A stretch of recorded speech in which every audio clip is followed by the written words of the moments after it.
nearlydanish.com. What was Denmark like at the start of the 1700s? In 1700, Denmark entered a new century under the firm control of an absolute monarch. For decades, the king's power had gone unchallenged.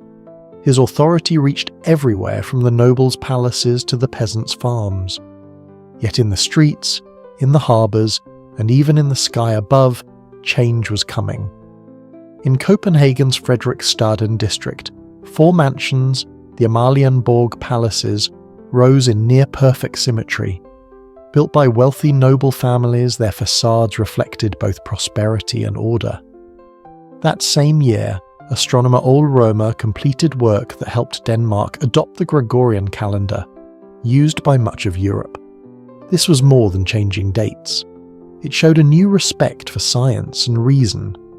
At the same time, Ludvig Holberg, a young Danish-Norwegian scholar, was urged to write comedies. In the decades ahead, he created 25 plays in Danish, the first of their kind, mocking peasants, nobles, and townsfolk. His works, still performed today, shaped Danish theatre. Education also grew. More schools were founded, and by the late 1700s, seminaries trained teachers to bring learning into villages. Education was slowly becoming a shared responsibility, not just for the elite. Meanwhile, Danish ships expanded their trade. Neutral and efficient, they carried goods across Europe. These early successes mark the beginning of the Florissant period, when Copenhagen became a major international port. How did Denmark expand its reach after peace with Sweden? In 1721, the long wars with Sweden, stretching back to 1563, finally ended. For centuries, the two kingdoms fought over coastlines, islands, and power in the north. Now, with peace restored, Denmark turned its ships to new purposes. That same year, Hans Egede, a Norwegian-born Lutheran minister, set sail from Bergen with his wife Gertrude and their children. Backed by royal support, Egede's mission was twofold: to bring Christianity to Greenland's Inuit people, and to open trade in seal skins, blubber and whale meat. The journey was dangerous, with months at sea through icy waters. Egede later wrote, "Here, where the sun sets for long months, the hearts of men are as cold as the ice, and yet I am bound to warm them with the word of God." In 1728, Egede founded the colony of Godthorpe, Good Hope, on Greenland's southwest coast. Today, it is known as Nuuk. This was the first permanent Danish mission in Greenland since the Middle Ages. Back in Copenhagen, culture flourished. In 1723, Ludvig Holberg premiered Erasmus Montanus, a comedy about a student who returned home arrogant and speaking Latin. The play mocked pretension and remains one of Denmark's most performed comedies. Meanwhile, another Dane was serving abroad. In 1725, Vitus Bering, a naval officer from Horsens, was chosen by Tsar Peter the Great of Russia to explore eastward. In 1728, he reached the strait that now bears his name, the Bering Strait, proving that Asia and North America were separated by water.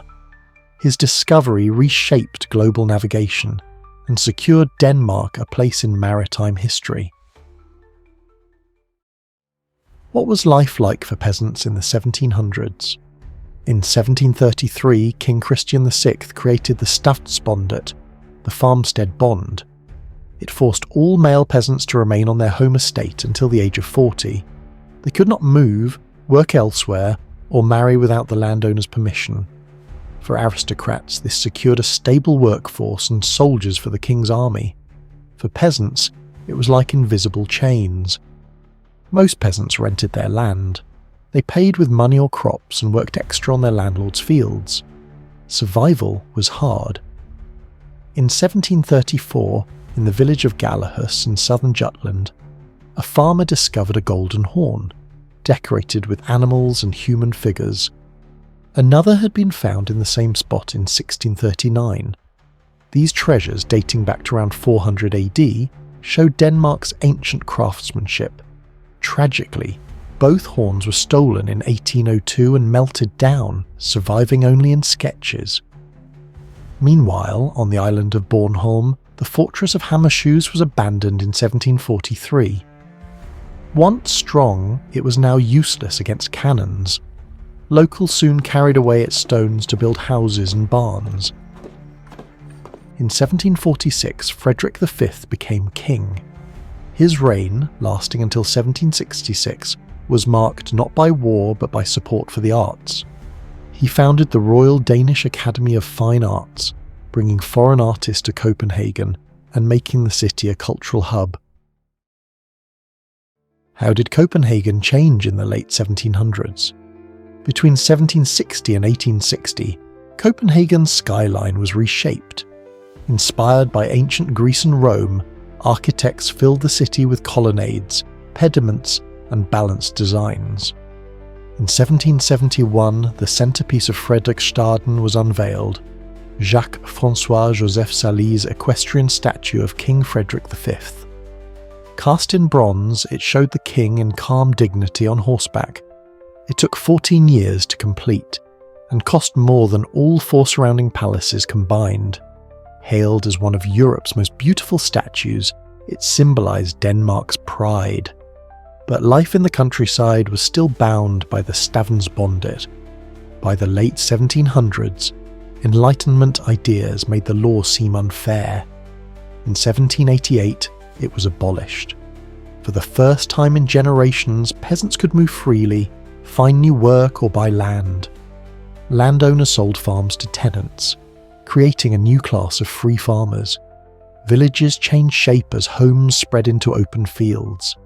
This reform was a quiet revolution. It gave peasants freedom and ownership, and a new hope for the future. What happens when a small country is caught between superpowers? In 1792, the Napoleonic Wars began. Denmark stayed neutral. A neutrality was profitable. Danish ships carried sugar from the West Indies, timber from Norway, grain from the Baltic, and goods from Asia. But neutrality was fragile. Britain saw Danish trade with France as a threat. France saw Danish trade with Britain as betrayal. Then disaster struck. In 1794, Christiansborg Palace, the royal residence, burned. Tapestries, paintings, and archives were lost. The royal family moved into the Amalienborg palaces, which remain the royal home today. In 1795, near Skagen, a centuries-old church was buried by drifting sand, leaving only its tower visible. By 1800, Denmark was entering a new century. This would become the Golden Age, producing Hans Christian Andersen and philosopher Søren Kierkegaard.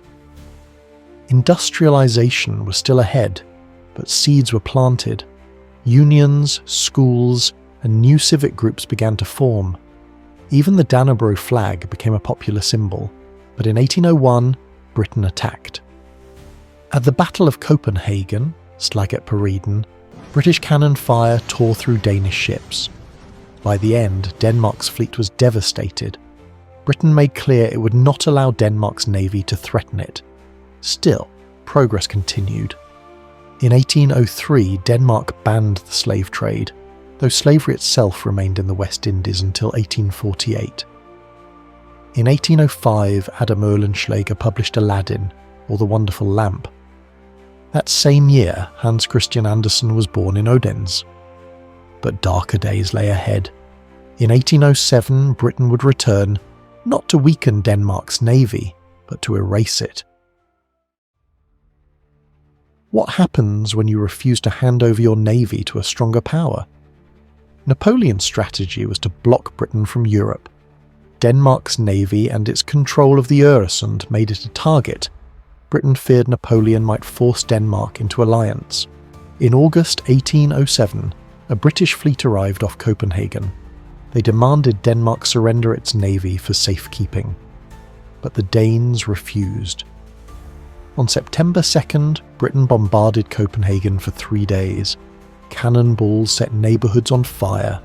Civilians fled as houses collapsed, and the night sky glowed red.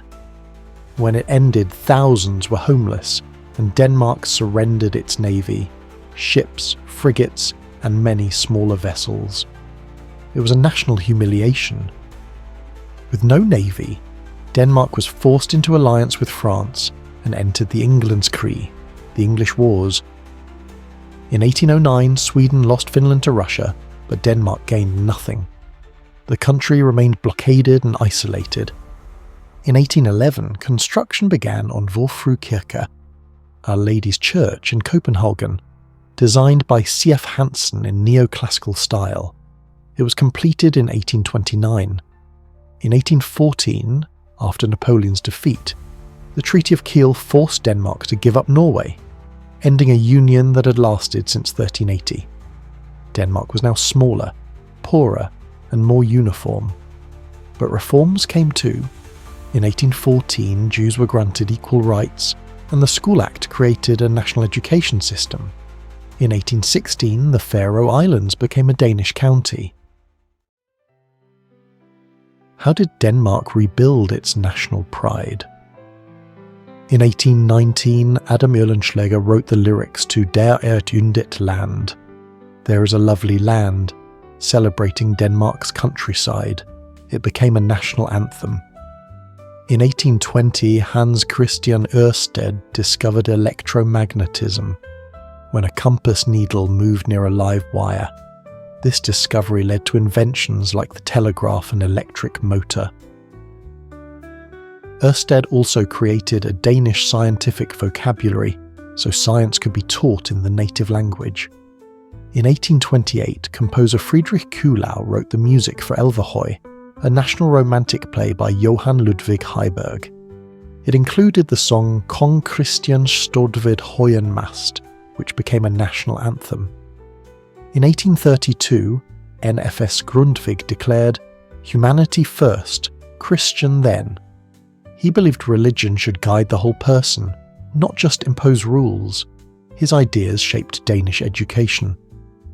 In 1835, Hans Ounce Krøyer set Oehlenschläger's song Der er et yndigt land to music. In 1836, August Bournonville premiered La Sylphide. His light and graceful style became the hallmark of the Royal Danish Ballet and made Danish dance world famous.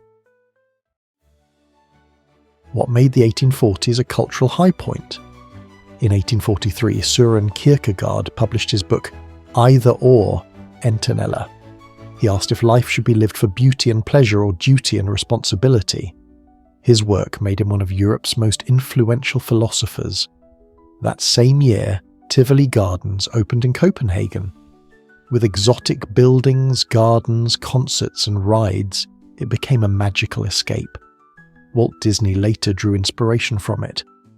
In 1844, the first folk high school opened in Rødding, inspired by Grundtvig's ideas. These schools taught history, literature, and civic life without exams, awakening students' minds and spirits. In 1847, Denmark's first railway opened between Copenhagen and Roskilde. Travel became much faster, linking the capital to the countryside and spreading new ideas. How did Denmark change from an absolute monarchy to a democracy? In 1848, slavery was abolished in the Danish West Indies. That year, Thorvaldsen's museum also opened in Copenhagen, dedicated to the sculptor Bertel Thorvaldsen. But the biggest change was political. Inspired by revolutions in Paris and Berlin, Danes demanded a constitution. Petitions spread, crowds gathered, and newspapers pushed for reform. King Frederick VII had just taken the throne in January 1848. On March 21st, he made a historic choice. He declared himself a constitutional monarch, ending the absolute monarchy. Across Europe, observers were amazed at such a peaceful change. On June 5th, 1849, Denmark's first constitution, Danmarks Regis Grundlov, was signed. It created a three-way separation of power: legislative power in the Riksdag, Folketing and Landsting, executive power in the government, judicial power in independent courts. Voting was limited to men over 30 with property, but it was a major step. The constitution also granted freedom of religion and introduced the impeachment court, Riksretten, used only 6 times since. The Faroe Islands were also included under the constitution, gaining more rights. In just 2 years, Denmark abolished slavery, protected freedoms, and began its journey into democracy. This was Denmark's road to democracy. But the story doesn't end here. Click to watch our next Nearly Danish film and uncover the next chapter in history. And don't forget to subscribe so you never miss a moment. NearlyDanish.com